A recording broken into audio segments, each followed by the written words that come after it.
40회 회계 실무 재무회계 문제 1 사례 3 풀어보도록 하겠습니다. 자, 계속해서 재고자산에 관한 문제죠. 재고자산에 관한 문제고 사례 3번 같이 천천히 읽어보도록 하겠습니다. 사례 3. 다음은 주식회사 국세의 기말 상품과 관련된 자료이다. 상품 A는 취득원가 5만원, 순실현 가능가치 7만 5천원. 상품 B는 취득원가 6만 5천원, 순실현 가능가치 5만원. 상품 C는 취득원가 14만원, 순실현 가능가치 8만 8천원. 상품 D는 취득원가 9만 9천원, 순실현 가능가치 10만원입니다. 자, 위 4개의 상품은 서로 유사하거나 관련이 있는 항목들이 아니다. 한편 주식회사 국세의 기초상품 재고액은 18만원, 당기 상품 매입액은 40만원이다. 물음, 주식회사 국세는 저가법을 적용하고 있다. 재고자산 평가 손실을 매출 원가에 포함할 때 당기말 포괄 손익계산서에 인식할 매출 원가를 계산하시오. 자, 사례 3번 다 읽어봤습니다. 말씀드렸듯이 문제 1번은 작은 사례 3개로 이루어져 있습니다. 이렇게 잘게 나뉘어진 경우가 수험생 입장에서는 오히려 좋다라는 말씀을 드렸었죠. 방금 읽으신 것처럼 사례 3번도 보면 되게 짧잖아요. 그죠? 사례 3번 핵심만 알면은 빨리 풀 수 있는 유형입니다. 자, 사례 3번은 일단 뭐에 관한 문제죠, 여러분? 사례 3번은 자, 재고자산 평가 손실에 관한 문제다. 그죠? 우리가 지금 41회부터 제가 먼저 완성하고 40회로 넘어와서 강의를 하고 있는데 41회에서도 재고자산 평가 손실이 나왔죠? 물론 요거보다는 사이즈가 좀 더 컸죠? 사이즈가 크게 나왔지만 이 문제 같은 경우는 똑같이 평가 손실을 묻는 게 또 나온 거예요. 그죠? 재고자산은 물어보는 주제가 다양하게 있습니다. 하지만 보통 뭐랄까 재고자산 자체는 무조건 나오는 거예요. 그죠? 1번 타자는 무조건 재고자산이다 라고 생각해도 크게 무리 없습니다. 재고자산을 빼놓는 거는 약간 뭐랄까 적절하지 않은 거예요. 그죠? 우리 국가대표라고 하자면은 이제 꼭 들어가야 될 선수인 거죠. 자, 재고자산은 무조건 나오는데 그 중에서도 우리 바로 요 앞에 있었던 기말 재고자산 금액 우리가 선입선출법, 평균법, 실질재고조사법, 계속기록법 요런 거 투 곱하기 투 있죠? 투 바이 투 해가지고 그거 기말 재고자산 금액 확정하는 거 그거 무조건이라고 표현하면 하지만 매우 자주 나오는 주제고 요 평가 손실도 매우 자주 나오는 주제죠. 우리 요 사례 1번에 있었던 컷오프 같은 경우는 우리 기말 재고자산에 포함한 항목의 결정 같은 경우는 매번 나온다기보다는 심심찮게 걔도 나와요. 그리고 걔는 뭐였어요? 판단만 하면 조금 빨리 풀어낼 수 있는 문제였죠. 그죠? 자, 아무튼 평가 손실은 우리가 자주 나오는 문제 유형이다라는 거예요. 평가 손실 잡는 거. 자, 한번 우리가 풀어볼게요. 일단 취득원가, 우리 상품이 4개가 있어요. 그죠? 그리고 왼쪽에 있는 자료가 취득원가 자료. 쉽게 말해서 얼마에 샀니? 취득할 때 돈을 얼마 주고 샀니? 그냥 그렇게 생각하면 돼요. 자, 요게 우리 장부에 적혀 있겠죠? 취득원가로 적어뒀을 거잖아. 그러니까 우리가 재무상태표에 이렇게 적혀 있겠다라는 거야. 자, 그리고 기말이 되어가지고 야, 이 각 상품이 4개가 있죠? A, B, C, D. 이 A, B, C, D가 정말 우리 회사에 순수하게 가져올 돈이 얼마일까? 순수하게 우리 회사한테 실현될 가치는 얼마일까라는 거야. 쉽게 생각해서 이 상품이 있으면 이 상품을 판매하는 데 있어가지고 여러 돈도 들어갈 거 아니에요. 그죠? 비용도 좀 더 추가적으로 들어갈 수 있고 판매하는데 여러 가지 돈이 들어갈 수 있고 매출이 일어난다면 돈이 들어오겠지. 판매하면 돈이 들어올 텐데 매출은 플러스일 거고 비용은 마이너스 효과를 갖고 올 텐데 그거를 같이 그 효과를 합쳐가지고 순수하게 우리 회사에 플러스 되는 건 얼마나 얘가 이득을 가져올까 그렇게 생각하면 됩니다. 그게 여러분 순실현 가능 가치가 우리 많이 보는 표현이죠. NRV 그죠? Net Realizable Value 그래가지고 순수하게 리얼라이저블 실현 가능한 밸류 가치다 그대로 해석한 거죠. 넷 실현 가능, 리얼라이저블, 가치, 밸류. 그죠? 그게 NRV다. 요거는 원가에서도 되게 많이 나오는 주제죠. 자, 많이 듣는 용어죠. 우리 41회에서 뭐 하고 왔죠, 우리?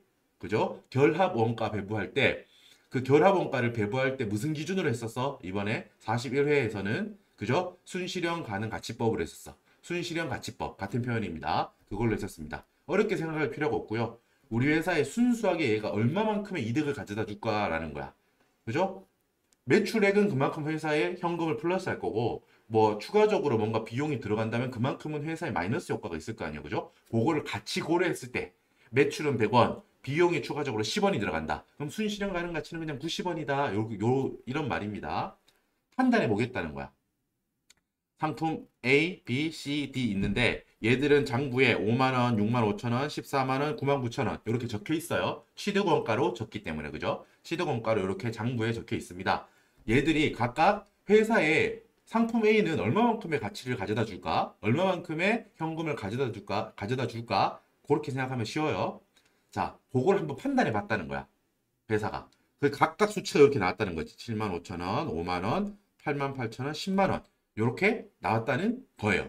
그죠? 자, 그리고 나서 읽어볼게요. 계속. 위 4개의 상품 A, B, C, D는 서로 유사하거나 관련이 있는 항목들이 아니다라고 교수님께서 단정 지어서 딱 표현을 해주셨어요. 여러분, 이거는 무슨 표현이냐면 제가 자, 서로 유사하거나 관련이 있는 게 아니라고 했지. A, B, C, D는. 여기 그러므로 읽어볼게요. 그러므로 A, B, C, D 각 항목끼리 뭐 통합하여 저가법을 적용하지 않고 A, B, C, D 각각 항목별로 저가법을 적용하고 판단하라라는 뜻이야. 이건 무슨 소리냐면 이게 삼성전자라고 하면 뭐 A는 휴대폰, 뭐 B는 냉장고, C는 에어컨 뭐 이런 식으로 각각 다른 종류라는 거야. 관련도 없어 그냥 같은 전자라는 그런 공통점밖에 없지. 에어컨, 냉장고, 세탁기, 휴대폰 이런 식으로 각각 상관이 없다는 거예요. 서로 연관되어 있지 않아. 그렇기 때문에 판단을 할 때 A가 휴대폰이다라고 하면 B, C, D는 신경 쓰지 말고 A의 취득원가, A의 순실현 가능 가치만 보면 된다. 그것만 비교해서 판단해라 라는 말씀을 교수님께서 하시는 거예요. 만약에 그 A, B, C 다 그렇게 4번을 판단하면 됩니다. 이 문제는. 근데 여러분 만약에 그런 경우는 어떨까요? 말이 버벅거리는데 예를 들어서 A는 삼성전자라고 예를 들어 볼게요. A는 예를 들어서 갤럭시 S야. B는 갤럭시 노트야. 그럼 A하고 B는 여러분 어때요? 카테고리가 휴대폰, 스마트폰이라는 카테고리로 묶여 있죠. 그죠? 자, 이런 경우라고 해봅시다. 뭐 C하고 D도 만약에 C는 그냥 에어컨이고 뭐 D는 요즘 새로 나온 무풍 에어컨 뭐 제가 그 브랜드까지는 잘 모르겠어요. 그럼 얘들은 에어컨이라는 같은 카테고리에 들어가겠지. 자, 만약에 이렇다면은 우리가 판단할 수 있어. A, B, C, D가 만약에 지금 예를 드는 겁니다. 만약에 이렇다면은 갤럭시 S, 갤럭시 노트, 에어컨, 무풍 에어컨 뭐 그냥 에어컨 헷갈리니까 유풍이라고 합시다. 그냥 바람이 있는 거. 자, 이 4개가 있으면 이걸 판단할 때 각각으로 우리는 저가법을 적용하겠다 라고 할 수도 있어요. 지금처럼 항목별로 갤럭시 S라는 항목, 갤럭시 노트라는 항목별로 지금처럼 할 수도 있고 조별이라고 해서 자, 갤럭시 S랑 갤럭시 노트 너희는 같은 조잖아. 왜 저희가 같은 조예요? 라고 얘들이 한다면 야, 너희는 휴대폰이라는 같은 조잖아. 그죠? 많은 부품도 공유할 거고, 그죠? 서로 연관도 있을 거 아니야, 그죠? 생산할 때. 자, 그런 경우에는, 자, 너희는 그냥 휴대폰 조에 들어가. 갤럭시 S랑 갤럭시 노트는 휴대폰 조에 들어가. 그리고 유풍 에어컨, 무풍 에어컨. 야, 너희도 같은 식구 아니야. 같은 조잖아. 조를 짠다고 생각해요. 여기 표현이 있어. 조. 같은 조끼리. 에어컨이라는 조에 들어갔다라고 하면 여러분, 이런 경우는 여러분 제가 지금 드리는 말씀은 이 문제 자체는 이렇게 푸는 게 아니야. 그런데 나올 수도 있어요. 이렇게 나올 수도 있기 때문에 혹시 이렇게 나온다면 여러분 난 어떻게 풀어야 될까라는 걸 여러분께 알려드리는 거예요. 이렇게 조가 있다면 예를 들어 가지고 조별로 판단하기로 했다. 조별로 저가법을 적용하기로 했다. 자, 이렇다면 휴대폰이라는 조를 보는 거야. 우리는 판단을 만약에 하면. 그리고 갤럭시 S, 갤럭시 노트 있죠? 자, 이때 여러분 주의점이 각 항목별로 판단을 할 때는 A라는 항목에서는 저가법이 적용 안 되고 손실이 없어. 근데 B에서는 손실이 만약에 생겼어. 이렇다면 A는 이득을 잡을 수는 없죠. 거기 A에서는 0, B에서는 손실 얼마 이런 식으로 각각 판단해서 적는다는 거예요. 그죠? 자, 근데 만약에 조별로 했다면은 A에서는 좀 이득이 생겼다고 해봐요. 그리고 B에서는 손해가 생겼어. 합쳐서 판단한다는 거예요. 합쳤더니 그래도 숫자가 마이너스가 나온다. 그러면 저가법을 적용하는 거예요. 아시겠어요? 조금 상수에 될 수 있어요. 이거는 지금 이 문제를 풀 때는 그렇게 푸는 게 아니기 때문에 조별로 하는 게 아니라 항목별, 각각 항목별로 지금 하는 걸로 우리는 풀 거예요. 지금 풀어드릴 건데 문제에서 그렇게도 충분히 나올 수 있어요. 그게 요즘 자주 물어보는 유형이기도 하고 회계 시스템 쪽은 아니지만 그게 이제 교수님들께서 그 일선에 계신 교수님들께서 많이 물어보시는 대학교 교수님들께서 물어보시는 방법이기도 해서 한 번쯤은 봐두자라는 거야. 자, 정리하면 이렇다는 거예요. 갤럭시 S가 원래 예를 들어서 각각 판단했더니 S는 원래 취득 원가보다 순실현 가능 가치가 더 높아. 지금 이 문제도 그렇죠. 이 문제라면 순실현 가능 가치가 더 높은데 각각 판단한다면 어때요? 높아질 수는 있어 없어? 취득 원가 이상이 될 수는 있어요 없어요? 없죠. 그러니까 0원이겠지. 그죠? 저가 평가 손실이 0원이겠지. 재고자산 평가 손실이 0원이겠지. 갤럭시 노트는 어때요? 마이너스 15,000원이니까 손실액이 15,000원이겠죠? 그죠? 이렇게 판단하는 거예요. 그러면 각각 판단하면 돼. A는 0, B는 15,000원 이런 식으로 판단해 나가면 돼요. 근데 만약에 여러분 이게 지금 제가 말씀드렸던 것처럼 조별로 한다라고 하면 어때요? S에서 플러스 25,000원 그리고 B에서 마이너스 15,000원이죠. 이거 합치면 어떻게 돼? 플러스 15,000원이지. 그러면 저가법 평가 손실을 적용할 게 있어 없어? 없죠? 없다는 거예요. 15,000원이니까 결국은 이게 0원이 된다는 거지. 그러니까 휴대폰 조에서는 손실이 났어, 안 났어? 안 났잖아, 그죠? 이득을 그렇다고 잡는 건 아니잖아요, 그죠? 이득을 인식할 수는 없어. 그건 아시죠, 여러분? 우리 저가법이라는 것 자체가 이득을 인식할 수는 없잖아. 아싸, 손실현 가능 가치가 취득 원가보다 올라갔어. 기분이 좋아. 이득을 인식하자. 이건 아니라고 했잖아, 그죠? 이익을 인식할 수는 없어요. 자, 그랬더니 그렇기 때문에 휴대폰을 같이 판단했다. 상품 A, 상품 B를 갤럭시 S, 갤럭시 노트. 너희는 휴대폰 조야. 그러면 휴대폰 조 전체로 봤을 때는 어때? 지금 이 숫자라면 지금 우리 문제에서 주어진 이 숫자라면 어때요? A에서 플러스 25,000원, B에서 마이너스 15,000원. 그러니까 제가 숫자 계산 잘못했네. 여기 플러스 만 원이네. 플러스 만 원.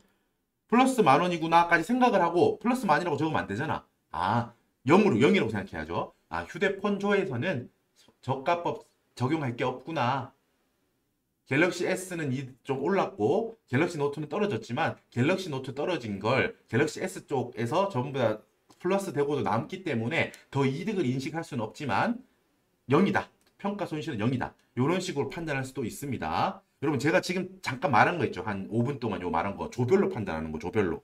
조별로 판단하는 거는 지금 이 문제는 아니에요. 이 문제는 아닌데 위에 교수님께서 위 4개의 상품은 서로 유사하거나 관련이 있는 항목들이 아니다. 라고 40회차에서 이렇게 주셨잖아. 그러면 이걸 공부하고 나서 조금만 더 공부를 해두면 혹시 42회차나 43회차 아니면 44회차에서도 충분히 나올 수 있다고. 자, 이번엔 조별로 판단한다. A하고 B는 같은 휴대폰 종류다. C하고 D는 같은 에어컨 종류다. 그래서 우리는 저가법을 조별로 판단하기로 했다. 이 경우에 해봐라. 너희가 평가 손실을 한번 잡아봐라. 이렇게도 충분히 물어볼 수 있거든요. 비슷하지만 그것도 충분히 물어볼 수 있기 때문에 여러분들 한번 여기까지 한번 공부해 보세요. 일단 지금 제가 좀 혼란스러우실 수 있어. A, B, C, D 각각 항목을 하는 것부터 풀어드려야 되는데 그걸 하고 나서 요것도 있다 이렇게 말씀을 드려야 되는데 지금 그 풀이 과정을 들어가기 전에 먼저 이 조별 이야기를 이제 드려가지고 무슨 소리야? 무슨 소리야? 헷갈린다. 이러실 수도 있는데 자 일단은 제가 항목별로 다시 한번 풀어드릴게요. 항목별로 풀어드리고 그 방금 말씀드린 거 같은 조별로 묶인다면 어떻다? 정리하면 이래요. 같은 조가 있다. 너희는 같은 조야. 스마트폰이라는 조에 들어가. 갤럭시 S도 들어가고 갤럭시 노트도 들어가. 자, 그렇다면 만약에 한 품목에서 마이너스가 생겼다고 무조건 저가 손실을 다 잡는다. 이런 게 아니라는 거야. 다른 항목에서 플러스가 있다면 너희는 한 몸이라는 거야. 한 몸. 같은 조로 묶여 있다는 거잖아요. 우리 마치 단체전처럼. 우리 올림픽에서 양궁 단체전 이런 것처럼 누가 조금 못 쏘더라도 다른 선수가 잘 쏘면 그게 마이너스 된 게 충분히 만회가 되잖아요. 그죠? 그게 같은 조의 의미잖아. 단체전의 의미잖아. 그죠? 그렇게 이해를 해도 좋겠네요. 자, 그렇게도 충분히 물어볼 수가 있다라는 거예요. 거기까지 대비해 보세요. 일단 여기 풀었던 건 여기는 지우고요. 자, 우리는 지금 이 문제부터 한번 쭉 풀어보겠습니다. 이 문제부터 풀어볼게요. 자, 이 문제 주어진 대로. 자, 다시 돌아온다. 다시 위 4개 상품은 서로 유사하거나 관련이 있는 항목들이 아니다. 다 다른 조다. 이렇게 생각하면 돼요. 종목이 다르다. 이렇게 생각하면 돼요. 이러니까 A, B, C, D 각각 판단하라라는 교수님께서 말씀을 주신 거예요. 옆에 기초상품 제고액 18만원과 단기 상품 매입액 40만원이 있다라는 문제는 있고, 요거는 뭘 주시는 거예요, 여러분? 그렇죠. 이따가 T 계정을 제가 그려드릴 건데, 지금 재고자산 계정별 원장에 차변을 주신 거예요. 차변을. 기초상품 재고액 18만원, 단기 상품 매입액 40만원, 차변 합계 58만원, 총 판매 가능 상품액 그걸 주신 거예요. 이따가 T 계정으로 한번 보여드릴게요. 자, 저가법을 적용하고 있대요. 저가법을. 자, 여기 봐. 재고자산 평가 손실을 매출원가에 포함할 때라고 교수님께서 전제를 주셨어요. 자, 제가 41회 때 똑같은 문제 때도 말씀드렸어요. 재고자산 평가 손실, 그리고 재고자산 감모 손실에 대해서는 IFRS에서는 비용은 비용이야. 당연히 비용이에요. 기분이 안 좋지. 손실이니까. 비용인데 그 계정을 뭐로 할지는 안 정해져 있거든요. 자, 그런데 뭐다? 우리 지금 일반 그 중소기업들이 적용하는 일반 회계 기준이나 IFRS 전 기준에는 뭐라고 돼 있었다? 정상 감모 손실, 감모 손실 중에서 정상 감모 손실은 매출 원가에 가산하고 비정상 감모 손실은 기타 비용 혹은 영업의 비용으로 처리하다 하라. 그리고 지금 여기 평가 손실.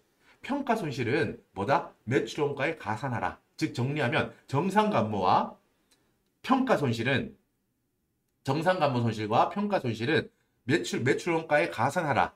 라는 게 이제 일반적으로 우리가 많이 적용했던 전제고, IFRS가 됐지만 교수님께서도 보통은 그렇게 많이 전제를 주신다고 했죠. 혹시나 교수님께서 이 전제를 다르게 주시면 그대로 전제에 따라서 푸시면 돼요. 가정에 따라서. 아시겠죠? 자, 일단 우리 교수님께서는 그냥 무난한 전제를 주신 거예요. 평가 손실을 매출 원가에 포함한다. 매출 원가에 가산하라. 이 말이었죠. 자, 문제 분석이 끝났습니다. 자, 여러분 이 상태에서 우리가 여기 바로 풀어버리죠. 여기 취득 원가 자료가 왼쪽에 있고 오른쪽에 손실현 가능 가치가 있으니까 여기서 평가 손실을 바로 우리가 계산할 수 있겠네요. 오른쪽에 평가 손실이라고 적고 바로바로 판단해 봅시다. 자, A. 여러분 취득 원가 5만원, 손실현 가능 가치는 얼마래요? 7만 5천원. 우리 장부에는 5만원이 적혀 있다는 거야, 지금. 그리고 손실현 가능 가치라는 걸 판단해 봤다는 거야. A에 대해서 그 해 말이 돼가지고, 야, 이 친구가 A라는 친구라고 생각하면 A라는 친구가 우리 회사에 돈을 얼마나 벌어다 줄까? 라는 걸 판단해 봤다고요. 얼마래? 7만 5천원. 아, 기분이 좋아. 2만 5천원만큼 플러스죠. 그죠? 하지만 어떻다고요? 이제 우린 알고 있다. 여기 속지 않아요. 0이다. 왜? 이익은 인식할 수 없어요. 우리는 지금 저가법이라고 하는 거는 재무회계 이론상 보수주의가 들어가 있는 거예요. 뭐랄까? 보수주의가 뭐예요? 정확한 숫자, 이익도 정확하게 플러스는 보고하고 마이너스는 보고하고 이런 게 아니라 조금 주주들한테 안정적인 수치, 너무 뭐 들뜨게 하지 마라. 쉽게 말해 이런 거예요. 이걸 보는 사람한테 조금 안정시킬 수 있게 조금 이익도 조금 낮게 보고하고, 그렇게 자산도 조금 낮게, 자산도 너무 뻥튀기 하지 마라. 그죠? 분식회계 이런 것도 있기 때문에 보는 사람으로 하여금 그 뭐랄까 낮은 수치로 볼 수 있게 그렇게 하라는 그 개념이에요. 그렇기 때문에 이익은 여기서는 인식하는 게 아니에요. 저가법이라 재고자산에서 저가법을 적용하는 거는 혹시 손실이 났다면 그거는 주주들이 알아야 된다는 거야. 재무제표를 보는 사람들이 봐야 된다는 거야. 이 회사가 가지고 있는 재고자산에서 뭔가 손해가 생겼다는 거를 이 재무제표를 공시해서 보는 사람들이 눈치채게 해줘라. 라고 하는 주의이기 때문에 이득이 팔린 것도 아닌데 이득이 생겼다고 막 기분 좋아하고 이러지는 말라는 거야. 뭐 영원히 기분 좋지 말라 이런 거 아니죠? A 같은 경우 나중에 판다면 여러분 이만큼 순실현 가능 가치만큼 돈이 들어오고 이만큼 매출이 커지는 거 아니야, 그죠? 단기 순이익이 그때 팔리는 순간 늘어날 거잖아. 기분이 좋겠죠, 그죠? 그렇기 때문에 뭐 영원히 너희는 기분 좋지 마 이런 게 아니라는 걸 알겠죠? 판매가 일어나면 매출이 일어나면 그때는 당연히 우리가 매출 인식하고 해서 단기 순이익이 증가될 거다 이 말입니다. 잘 따라오고 있죠? 이익은 인식하지 않는다. 지금 여러분 제가 왜 이렇게 강조를 하냐면 봐봐. 재고자산 평가 손실에 관한 문제는 교수님께서 판호는 함정이 뻔해. 61회 봐봐요. 61회에 또 평가 손실 풀었던 것도 봐봐. 그죠? 어땠어? 그때는 여러분 다개년이에요. 다개년. 3년 동안 이렇게 재고자산 평가 충당금 변화하는 거였잖아. 그죠? 요거랑 조금은 달랐지. 평가 손실 안에서도 물어보는 게 좀 다르긴 했잖아. 그죠? 그때도 뭐였어? X1년에서 X2년 넘어갈 때 이익이 막 생겨서 기분이 좋다라고 할 수 있었어요? 환입을 어디까지만 잡을 수 있었던 거야? 환입을 그 원가, 애초에 있던 그 원가까지만 환입을 잡을 수 있었죠. 그죠? X2년도가 되어가지고 순실현 가능 가치가 시대원가를 넘어섰다. 라고 해서 평가 손실 환입을 그 금액, 넘어선 금액을 다 잡을 수 있었어? 다 기분 좋다라고는 할 수 없었지. 기분이 좋을 수 있는 한도는 어디까지였어요? 기존에 잡아뒀던 그 평가 손실까지만 기분이 좋을 수 있는 거야. 거기까지만 기분 나쁜 게 사라졌다. 거기까지만 할 수 있는 거야. 그 이상으로는 할 수 없었지. 지금 막 교수님께서 주시는 함정은 이거라고 이거. 재고자산 저가법을 물어보고 싶으면 교수님께서는 항상 이렇게 물어보세요. 이 문제가 61회보다는 조금 쉽죠. 뭐 연도가 여러 개 있는 것도 아니고 뭐 충당금을 회계 처리까지 다 해라 이런 건 아니잖아. 더 쉬운 문제예요 이거는. 자 따라와 보시죠. 항상 이런 거 함정이 있다고 생각하면 돼. 뭘 체크한다? 플러스가 될 수는 없구나 이런 거. 취득원가 이상이 될 수는 없다 이 말이야. 플러스가 될 수 없다는 말이. 평가 손실 환입이 이렇게 시간이 지나면서 지금 이 문제 같은 경우는 딱 한 해만 판단하는 거잖아. 그죠? 어떤 거는 올라갔다, 어떤 건 내려갔다. 이렇게 순실현 가능 가치가 증가하고 마이너스다. 요런 게 있고 거기서 이익을 인식할 수는 없다. 지금 요것만으로 이 문제는 풀려. 61회에서는 뭐였어요? 61회에서는 여러 3개년 동안 이렇게 흘러가잖아. 같은 항목인데 같은 재고자산 항목이 3년 동안 순실현 가능 가치가 바뀌는 거였어. 그죠? 취득원가랑 순실현 가능 가치가 바뀌는 거였어. 그래가지고 첫 해년은 평가 손실이 생기고 두 번째 연도에는 평가 손실 환입이라고 해서 기분이 좋은 게 맞아. 거기는 나빴던 작년 X1년도에 손실을 봤던 것만큼만 그게 사라졌으니까 기분 나쁜 게 사라져서 이득이 생기는 거였지. 기억나요? 여러분? 그죠? 그때는 작년에 기분 나빴던 것만큼만 회복할 수 있다. 기분이 좋을 수 있다. 그거였어. 자, 다시 이 문제로 돌아오세요. 61회는 잠깐 제가 말해봤고 B 보세요. 시도원가 65,000원이에요. 근데 순실현 가능 가치는 얼마예요? 5만 원밖에 안 된다는 거야. 그럼 어때요? 15,000원만큼 기분이 안 좋죠? 이거를 미리 말해주라는 거야. 평가 손실은 일단 손실이니까 마이너스를 쓸게요. 마이너스 15,000원. 알겠죠? 일단 마이너스를 붙이겠습니다. 평가 손실이라는 개념 자체가 음의 개념이니까 그냥 15,000원 적어도 되는데 일단은 여러분 숫자로 눈에 잘 보이게 하기 위해서 15,000원이라는 마이너스라고 붙일게요. C 보세요. 상품 C. 14만 원이었는데 얘는 너무 엄청 많이 떨어졌네. 88,000원까지 떨어졌어. 계산해보면 얼마예요? 52,000원이지. D 보세요. D. 99,000원인데 10만원. 1,000원만큼 올랐다. 플러스 1,000원. 아니죠. 이렇게 하면 안 되지. 0원. 그죠? 이득을 인식할 수 없다 그랬어. 자, 여러분 어렵지 않죠? 그리고 평가 손실은 그래서 지금 얼마라는 거야? B하고 C에서만 나타나지. 평가 손실은 다 하면 15,000원 더하기 52,000원 하면 67,000원. 그죠? 잘하셨습니다. 67,000원이 됐어요. 자, 요거를 여러분 T계정 요 밑에 T계정 바로 여기 그려도 되겠네요. 여기 해도 되겠다. 지금 T계정을 그려서 분석해 볼게요, 여러분. 재고자산이라는 계정별 원장, 재고자산 계정별 원장을 열게요, 여러분. 기초금액 얼마다? 위에 있죠? 기초금액 얼마다? 여기 18만원. 그리고 단기 매입액 40만원이다. 요거 적으면 되겠지? 기초 18만원. 단기 매입 얼마다? 40만원. 자, 그럼 요 합은 얼마예요? 차변합 58만원. 차변합과 대변합은 같죠? 대차평균의 원리에 의해서 차변합은 항상 대변합과 같다. 자, 여러분 우린 이걸 뭘로 부른다? 차변합 이 친구를 뭐라고 부른다고요? 판매 가능, 상품, 판매 가능 재고, 총 판매 가능 상품 다 같은 표현입니다. 판매 가능 상품 58만 원인데, 자, 이 차변 항목 이 58만 원이 어떻게 나눠진다고요? 자, 팔린 거는 매출 원가가 되는 거고, 그죠? 안 팔린 거는 기말 재고에 남아 있겠다. 기본적으로는 이렇게 흘러가는 거잖아, 그죠? 그래서 판매 가능 상품의 분배는 둘 중에 하나야. 매출 원가가 됐거나 기말 재고가 됐거나. 이게 기본적인 로직이죠. 흐름이고. 자, 이 문제 같은 경우 조금 더 한 발 더 들어가 볼까요? 자, 여러분 기말 재고, 요 박스가 있다고 해봐요. 자, 대변 합계가 58만 원이니까 기말 재고 금액을 안다면 합계해서 기말 재고를 빼면 매출 원가가 이렇게 나오겠지? 그죠? 자, 근데 우리는 이번 이 문제는 뭐야? 기말 재고 안에 뭐가 있다는 거예요? 평가 손실이 있다는 거야. 수량은 똑같다고 했지? 수량은 문제가 없어. 뭐 감모는 없다고 했잖아요. 근데 뭐다? 평가 손실이 일어났다고 했지. 얼마가 일어났다고요? 평가 손실이 여기 보세요. 얼마 일어났다고요? 67만 원만큼 평가 손실이 생겼어요. 자, 그려볼게요. 자, 평가 손실이 67,000원만큼이 있는 거야. 떨어진 거죠? 원래 있어야 될 크기가 지금 여기 밖에 있는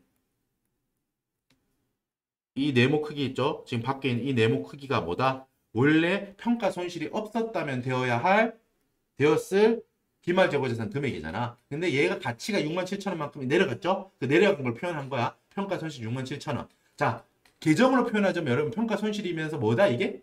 평가 충당금이겠죠. 61회차에서 우리가 했잖아. 재고자산 평가 충당금이라는 계정으로 재고자산 밑에 차감한 형식으로 달려 있겠죠.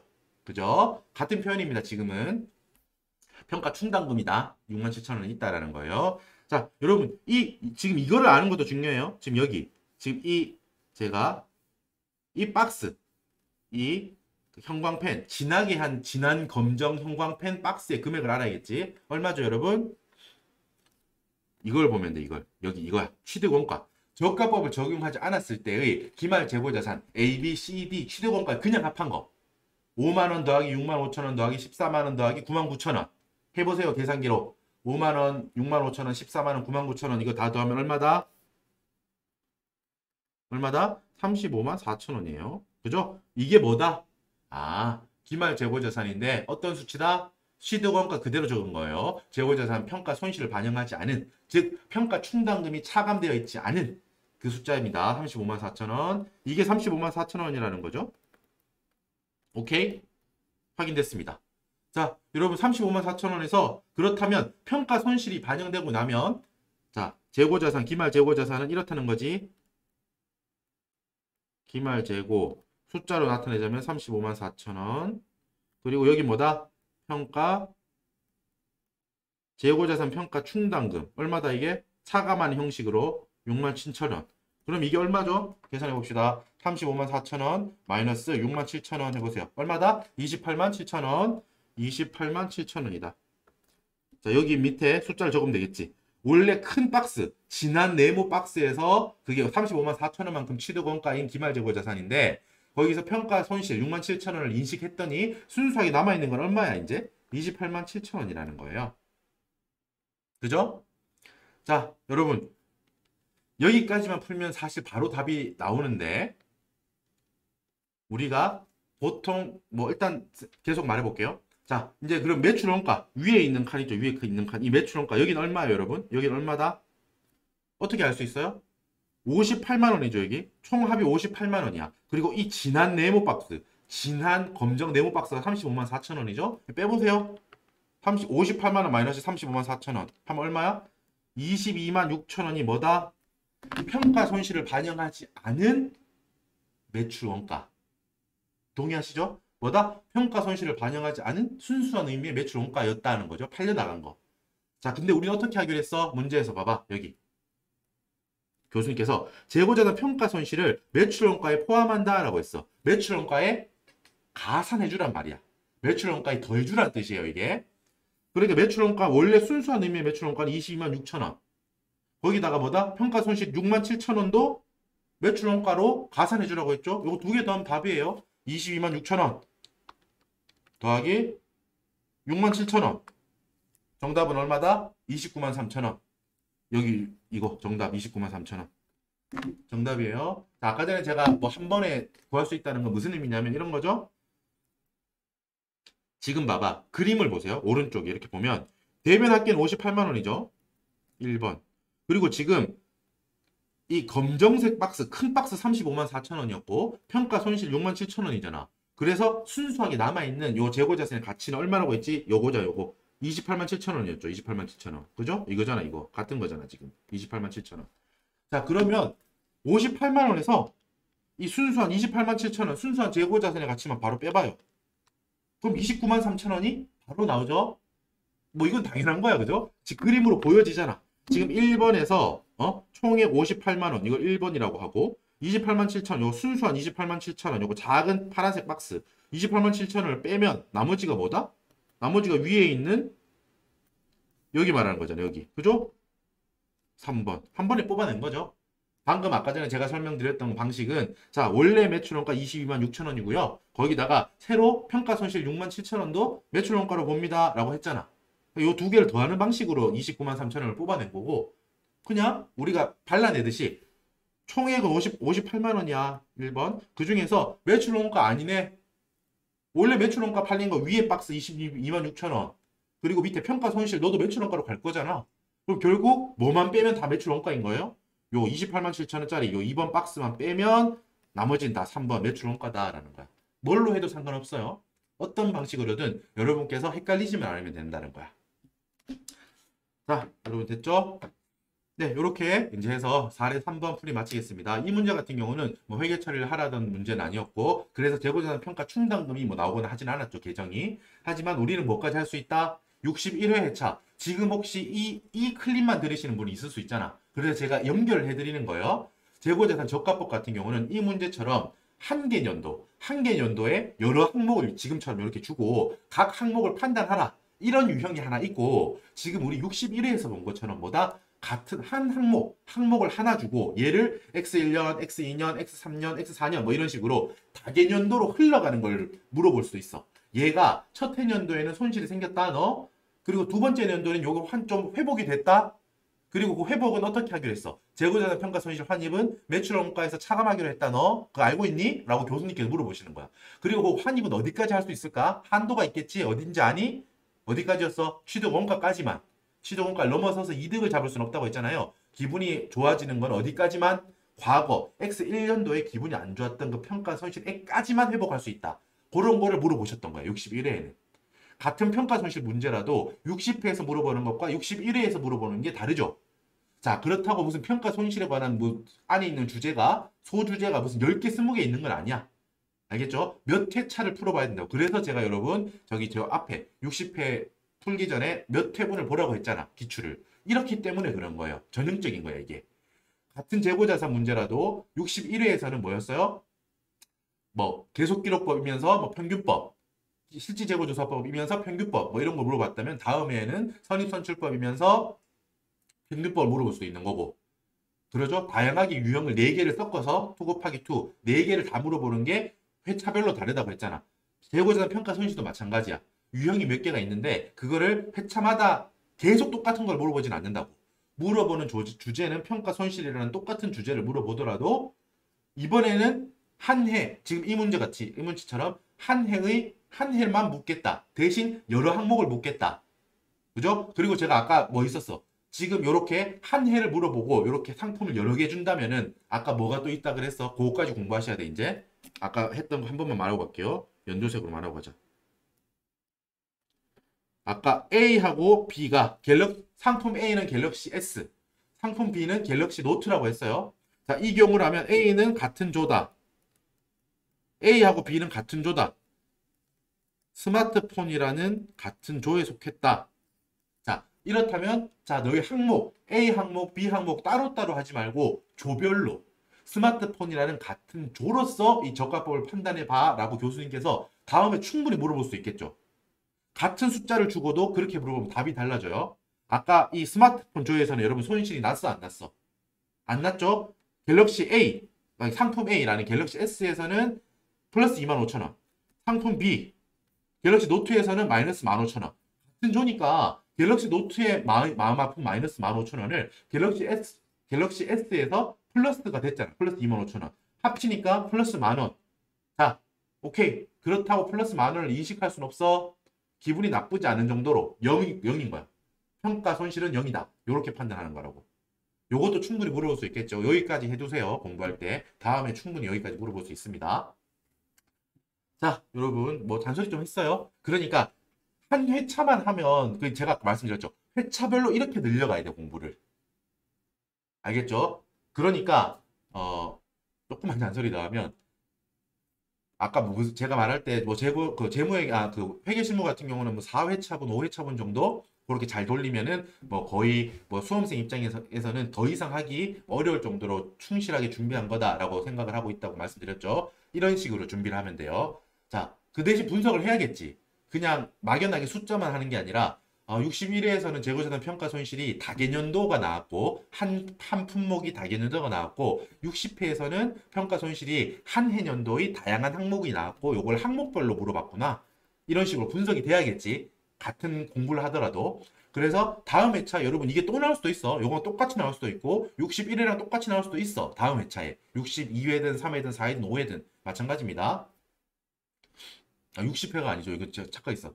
지금 40회죠, 40회. 40회, 41회. 60회는 그거고, 조사위원 쪽 60회 태고. 그러니까, 똑같은 게 나올 수도 있고, 약간 조금 변화구가 들어올 수도 있는데, 여러분들이 준비를 한 4회차, 5회차 분을 충실하게 해두시면, 분명히 합격할 수 있다라는 말씀 드립니다. 그리고 제가 수업을 할 때 그런 거를 그래도 제가 도움이 되는 한은 다 이렇게 말씀을 드릴 거예요.